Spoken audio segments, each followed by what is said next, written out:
위암과 달리 속쓰림과 같은 증상이 없는 무증상이 대부분이어서 조기 진단이 쉽지 않습니다.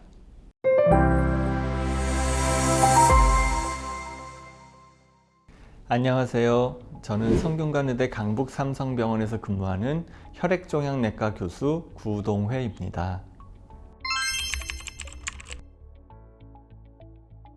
위장관 기질종양은 영어로는 GIST, 지스트로 읽고 정의는 위장관, 즉 식도부터 직장까지를 잇는 위장관 전체의 벽, 근육층에서 돌연변이를 일으켜 발생하는 종양입니다. 보통 내시경으로 관찰되는 점막의 한층 아래인 점막 하층 혹은 근육층에서 발생하기 때문에 일반 내시경에서는 발견되지 않는 경우도 많습니다.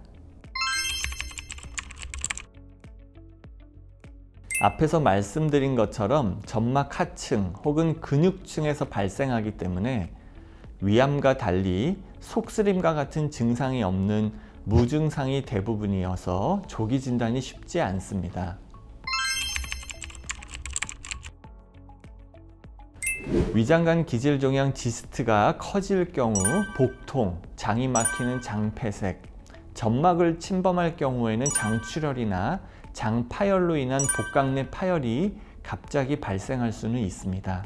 그리고 일반적인 철결핍성 빈혈이 있는 경우 위궤양이나 치질 등의 그 원인을 찾기 위해 위, 대장 내시경으로 확인하곤 하는데, 여기서도 원인을 찾지 못하는 원인 불명의 경우에는 위장관 기질종양의 확인을 위해 복부 CT를 고려해야 합니다.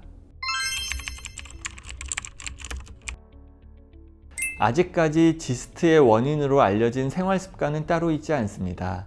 그러나 전체 위장관 중에서 위에서의 발생이 60에서 70%로 가장 많기 때문에 꾸준한 건강검진을 통한 진단이 필요하겠습니다.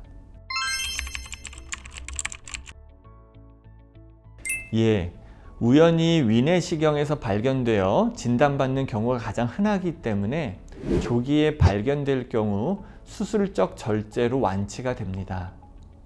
한편 2000년대 초반 개발된 이마티닙이라는 약제는 고형암에서 최초로 증명된 표적 치료제로 지스트라는 질병이 완치 가능하게 만들어준 대표적인 표적 항암제입니다. 직장에서 발생하는 경우 진단 당시에는 항문의 보존이 불가능하지만 이마티닙의 사용 후 수술을 통해 완치를 만들 수도 있습니다. 그리고 수술을 받았다고 하더라도 크기가 5cm보다 크거나 암세포의 분화 속도가 빠른 경우, 그리고 원발 부위의 위치가 위장이냐 혹은 소장이냐에 따라 3년간 이마티닙을 재발의 예방, 즉 완치의 유지를 위해 복용해야 합니다.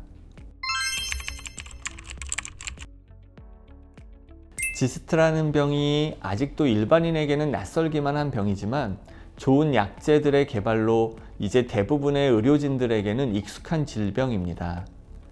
국내에서는 2010년 이후로 진료 지침이 2번 나왔고, 아시아의 일본, 중국, 대만, 그리고 한국의 4개국의 대표 연구자들이 2016년에 아시아 지스트 가이드라인을 발표하였기 때문에 충분한 지식과 표준 지침이 국내에도 잘 알려져 있습니다.